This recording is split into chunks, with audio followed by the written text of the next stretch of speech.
Well, good evening, everyone. Clock says it's 6:30, so I'll go ahead and get started. Thanks for coming out. I'm looking forward to this opportunity. Last year I had a chance to talk to a group over at Norridge a little bit about consolidation.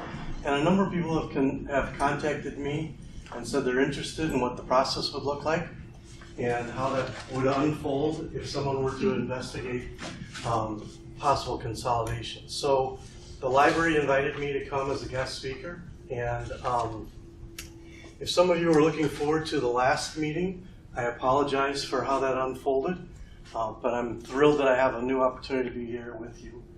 I put together a PowerPoint presentation that'll give a pretty high-level overview of how consolidation works. I think that's probably about a half an hour, and then I'll make myself available for questions. And there's nothing that contains this conversation just to tonight. So if you have a group or if you want to meet with me individually, I brought a whole bunch of business cards, and I'd be glad to answer individual questions or meet with groups that would like more information about the process. Does that sound okay for everybody? Okay. Feel free to interrupt as we go, but I will, at some point, I'll keep pushing to make sure I get all the way through so you can see the entire process. So I'm Mark Klaisner, and I am the Executive Director of the West 40 ISC.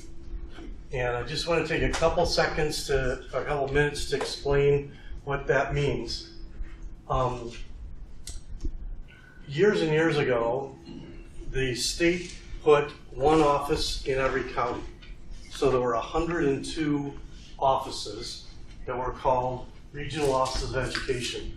Actually, it goes all the way back to 1865. Over time, those regional offices, some of those have consolidated, and either by choice or have been forced. I think as time has moved on from the 1860s, space has somewhat shrunk.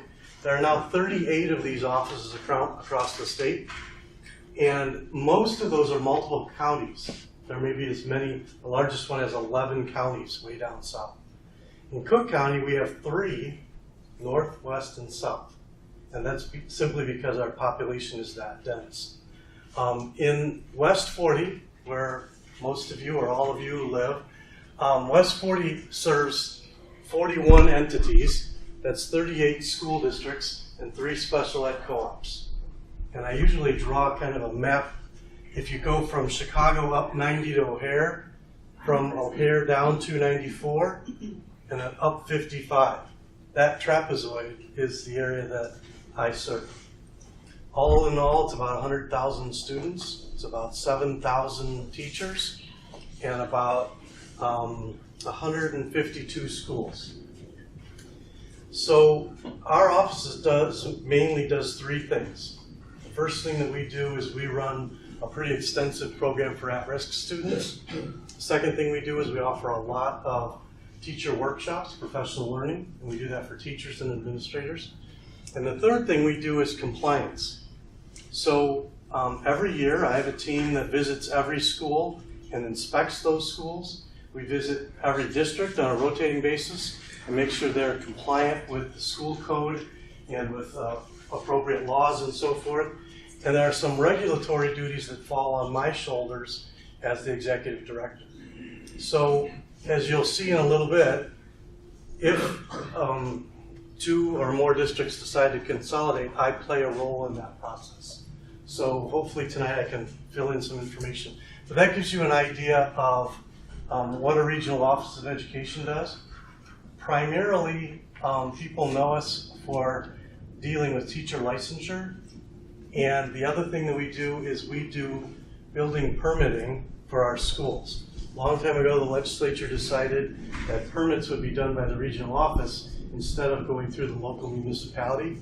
It's a way to expedite that because schools often have very short windows in which to do construction. And just a little tidbit, this summer, our office issued almost $500 million in new building permits for school additions or renovations, things like that. And that's one of the things, the other thing that districts often know about us. So that's the Regional Office of Education. This is the first overview of how consolidation works. In a minute, you'll see a slide that can be initiated in a number of different ways, but a group gets together and decides that they're going to petition for consolidation. That's a pretty lengthy process, and that'll be more clear in a little bit. After the petition is built, there is a public hearing. And so that public hearing is open to anyone, officials from the districts, from residents who would like to speak. So there's an open public hearing. That would be conducted by me. I would orchestrate it, and we would make sure that the record was recorded as well as transcribed, so we would have an official record of that public hearing. The review steps, you'll see there are a couple different steps. There are actually 3. One of them is after the public hearing, I review the petition, then I make a decision from my standpoint. My decision is then given to the state superintendent, and he personally renders a final decision, either approval or denial. If it is approved, then it goes to a community vote. So these are the steps. It's a pretty lengthy process. As I've talked to other people around the state, it's about, an average is about 2 years or so. Now that depends on the election cycle and so forth, but it's a pretty lengthy process, and that'll become clear as we move on. Something I would like to share is part of the reason this is designed the way it is that Illinois has a very long history of believing in local control. Basically, across the United States, there are 14,000 school districts. It wasn't that long ago that 1,000 of those were in Illinois. And that's because from years and years and years ago, people in Illinois said, we would like control of our own school districts. It's our neighborhood schools, it's our community, and so legislatures set it up that way, and we have districts that have been around for well over 100 years, and they're run by local school boards that are elected by the local community. So there's always been this notion that the school and the school district belong to the community. So over the years, those numbers, when I started in Illinois, started working in Illinois, there were about a little over 1,000 school districts. There are currently 852. Some of those consolidations, some were eliminated, some were consolidated. Most of that has been in the rural communities. This process has not happened in Cook County in quite a while. So the idea that the final vote is a community vote, if all the other steps happen and we get through all the final steps and the state superintendent approves the petition, the final step then is that it goes to a regular vote and it's voted on in each of the districts that would be affected by the consolidation. So again, it comes back to the final step, regardless of what I say, regardless of what Dr. Smith would say, it ends up being in the hands of the voters at the final step. Does that make sense? Yes, sir. So is it the vote, so what's the percentage of voters that have to vote for it, and which voters have to vote for it? Is it the boundaries of the new district, or is it individual districts, or how does that work? Thank you. We'll come back to that too, but the answer to that is it has to be a majority vote in each of the affected districts. So if there were 3 districts consolidating, it has to be a majority in each of the 3. Not 2 of the 3, not 1, but it has to be a majority in all 3. And if one of those votes no, the majority, it doesn't pass, then the consolidation doesn't happen. What determines a majority? A simple majority. Majority of all the residents, or majority of No, majority of the people who vote. that vote. Mm-hmm. Right. Yes. I've read somewhere that there was a 5% I don't know what kind of vote, for the 5% vote to put that on the ballot, is that not procedure anymore? Or what does that 5% have to do with it? I'm not familiar with the 5% rule. There's a 10% rule, and actually that's it's about 2 slides in. So I'll go forward and come back. So who may petition? In many cases, if this were 2 or 3 local school boards, they could say, we want to do this, so we're going to work on it together. They collaboratively, the affected school boards, the boards of education of the affected districts, can work collaboratively on a project to make it happen. I've been close to that several times, one in the south and one in the west part of the state, where districts are, their enrollments, there are some districts in the state that have a K-8 enrollment of maybe 80 students. And the district next door has 120 students. So together they're combining to make one complete district of 200 students. And they're just doing that because the populations are shrinking in rural areas. So in those cases, the boards of education have said, let's work together and figure out how we could become one district.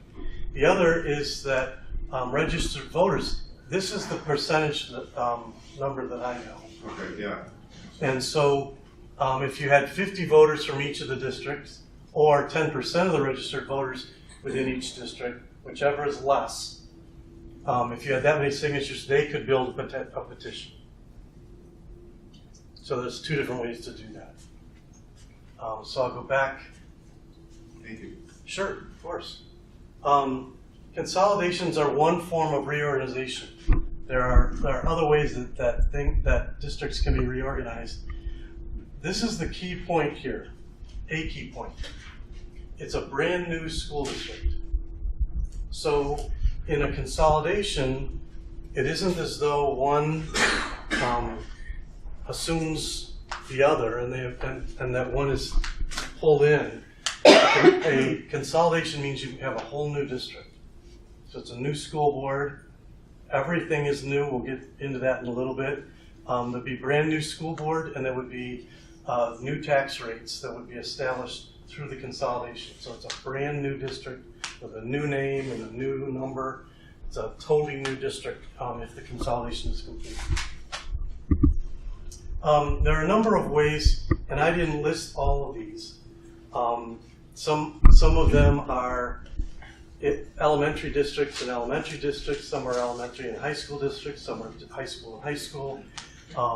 I only listed these because the people who've talked to me about this topic over the last year were pretty much talking about, elementary districts. But there are equations like this for any combination of districts. So in this case, it's 2 districts right next door to each other can form a new elementary district, or 2 districts that aren't necessarily right next door, not totally contiguous, but collectively they're within the boundaries of the high school district. So these are a couple ways that elementary districts could combine. Again, these are the steps. The last one I talked about the approvals, but you see here, after the public hearing, it comes to me, then the state superintendent, and then the final vote.